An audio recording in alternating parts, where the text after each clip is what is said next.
Hello friends, welcome back to Tamil wonders. நம்மள மாதிரி சாதாரணமான ஆட்கள் நினைச்சாலும் வாங்க முடியாத ரொம்பவுமே விலை உயர்ந்த சில நாய்களை பத்தி தான் நாம இந்த வீடியோல பார்க்க போறோம். இந்த வீடியோவை பார்த்து முடிச்சதுக்கு அப்புறமா லைக் அண்ட் கமெண்ட் பண்ண மறந்துடாதீங்க.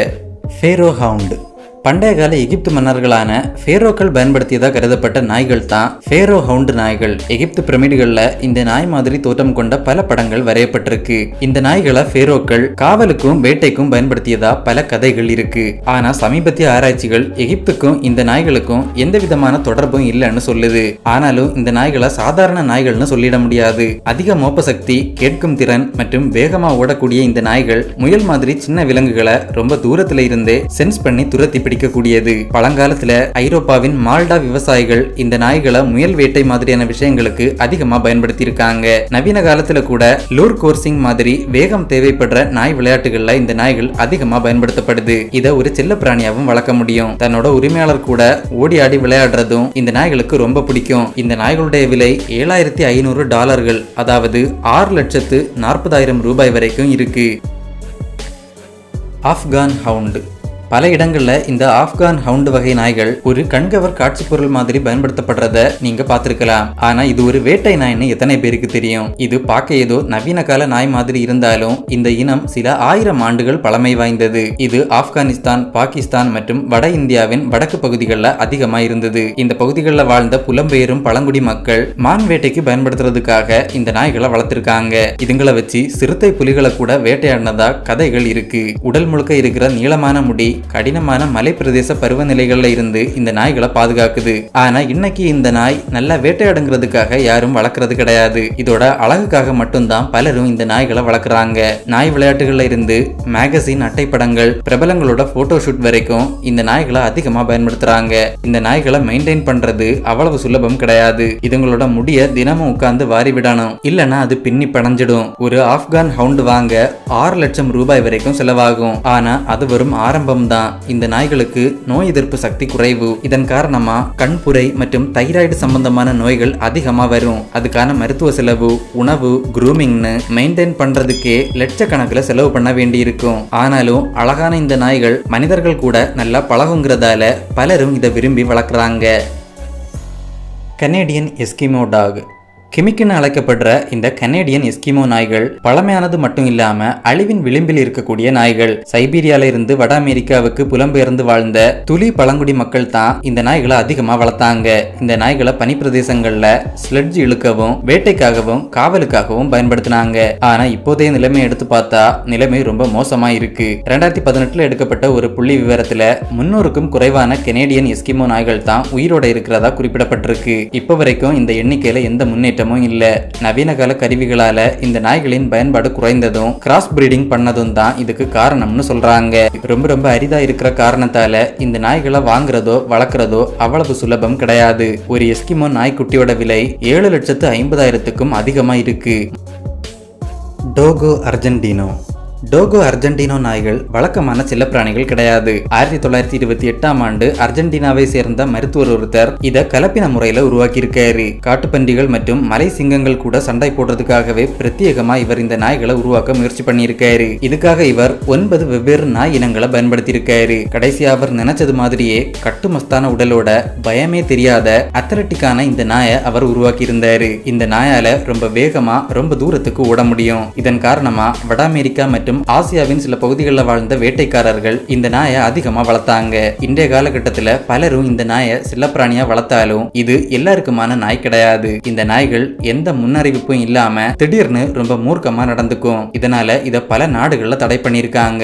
இந்த நாயை வாங்கணும்னா $6,85,000க்கும் அதிகமா செலவு பண்றதோட இத சரியா ட்ரெயின் பண்ணலன்னா இத வாங்குறது நமக்கே ஆபத்தா போய் முடியும். என்னதான் டோகோ அர்ஜென்டினோ ஒரு பக்காவான வேட்டை நாயா இருந்தாலும் 10ல் 1 நாய்க்கு காது கேளாமை பிரச்சனை ஒரு காதுலையோ அல்லது 2 காதுலையோ இருக்கு. இது தவிர்த்து முடி நீளம் குறைவா இருக்கிறதால சன்பர்ன் பிரச்சனைகள், பார்வை குறைபாடுகள்னு பல பிரச்சனைகள் வர வாய்ப்பு இருக்கு. இதுக்கெல்லாம் மருத்துவ செலவுகள் ஆயிரங்கள்லயோ அல்லது லட்சங்கள்லயோ ஆகலாம். ஆனாலும் இதை சரியா ட்ரெயின் பண்ணா ஒரு பாடி கார்டு மாதிரி நம்மளை பாதுகாக்கும். அப்படிங்கறதால இந்த பிரச்சனைகளையும் தாண்டி பலரும் இதை வளர்க்குறாங்க.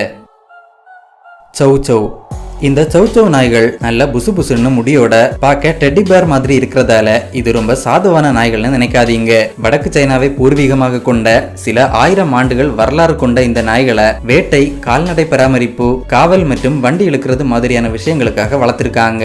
ஒரு காலத்துல சீன எம்பரர்களின் முக்கிய வளர்ப்பு நாயா இந்த சௌச்சௌ நாய்கள் இருந்திருக்கு. இன்னைக்கும் சௌச்சௌ நாய்களை பரவலா வளர்க்குறாங்க. இந்த நாய்கள் எல்லார்கிட்டையும் நெருங்கி பழகணும்னு நினைக்காது. தன்னோட வீட்டுல இருக்கிற 1 அல்லது 2 நபர்கள் கூட தான் நெருங்கி பழகும். இதன் காரணமா சின்ன குட்டியா இருக்கும் போதே அது கூட பழகுறது முக்கியமான ஒண்ணு. அது குட்டியாவே இருக்கும் போதுல இருந்தே அது கூட பழகாத மனிதர்கள் மற்றும் விலங்குகள் கூட அது ரொம்ப மூர்க்கத்தனமா நடந்துக்க வாய்ப்பு இருக்கு. ஒரு பிரீமியம் குவாலிட்டி சௌச்சௌ நாயோட விலை 9.5 லட்சம் ரூபாய்கள் வரைக்கும் இருக்கு. சௌச்சௌ நாய்களை அழகா குரூம் பண்ணி ஹெல்த்தியா வச்சுக்கிறதும் அவ்வளவு ஈஸியான விஷயம் கிடையாது. அதுக்காகவும் கணிசமான தொகையை ஒதுக்க வேண்டி இருக்கும். ரெகுலரா முடிவெட்டி அதை தினமும் வாரி விடலன்னா அழுக்கு சேர்ந்து தோல் பிரச்சனைகள் உருவாகும். உல்ஃப் டாக் 1766 காலகட்டத்தில் பிரிட்டனை சேர்ந்த ஒரு ஆண் ஓநாய் ஒரு பொமேரியன் நாயோட இணை சேர்ந்ததா சொல்றாங்க. இதன் விளைவா அந்த நாய்க்கு 9 உல்ஃப் நாய்க்குட்டிகள் பிறந்ததா சொல்லப்படுது. அடுத்தடுத்த ஆண்டுகள்ல இதுங்களுடைய எண்ணிக்கை அதிகமானதா சொல்றாங்க. அடுத்த சில நூற்றாண்டுகள்ல இந்த நாய்களுக்கான டிமாண்ட் அதிகமாக இருக்கு. அரச குடும்பங்களை சேர்ந்த பலரும் இந்த நாய்களை ஒரு கௌரவ சின்னங்களா வளர்க்க தொடங்கியிருக்காங்க. யாரும் திட்டமிட்டு உருவாகாத இந்த நாய்கள் உலகின் பல பகுதிகளிலையும் ஓநாய்கள் நாய்கள் கூட இனப்பெருக்கம் பண்றதால இப்பவும் சொல்றாங்க. இதுல ரொம்ப விலை அதிகமான வகைன்னா அது கட்டோபுக் ஒகாமி. இந்த வகை நாய்கள்ல 48 கோடி ரூபாய்க்கு விற்பனையானதா சொல்றாங்க.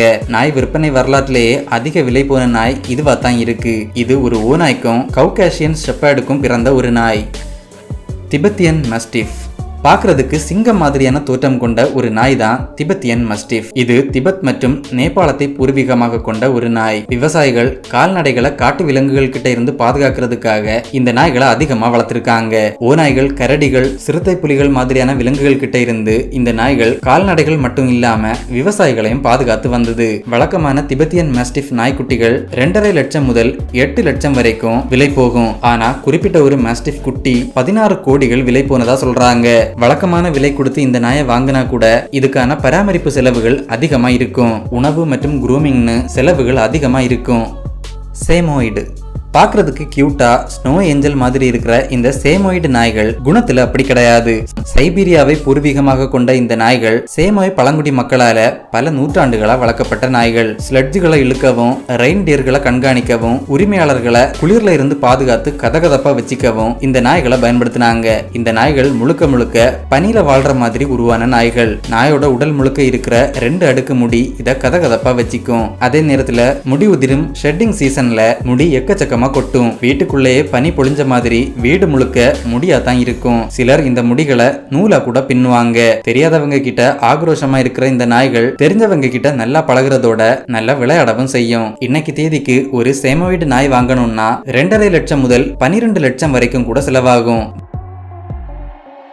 லவ்சன் லவ்சன் நாய்களை லிட்டில் லயன் டாக்னு சொல்றாங்க. 16ஆம் நூற்றாண்டை சேர்ந்த பல பெயிண்டிங்ஸ்ல இந்த நாய் மாதிரி தோற்றம் கொண்ட நாய் ஓவியங்கள் இருக்கு. பல நூற்றாண்டுகள் கடந்து 19ஆம் நூற்றாண்டுல இந்த வகை நாய்கள் திடீர்னு பிரபலமாகி இருக்கு. பெல்ஜியம், ஜெர்மனி மற்றும் நெதர்லாந்து மாதிரி நாடுகள்ல நாய்கள் மேல ஆர்வம் இருக்கிறவங்க இந்த நாயை அதிகமா வளர்க்க தொடங்கியிருக்காங்க.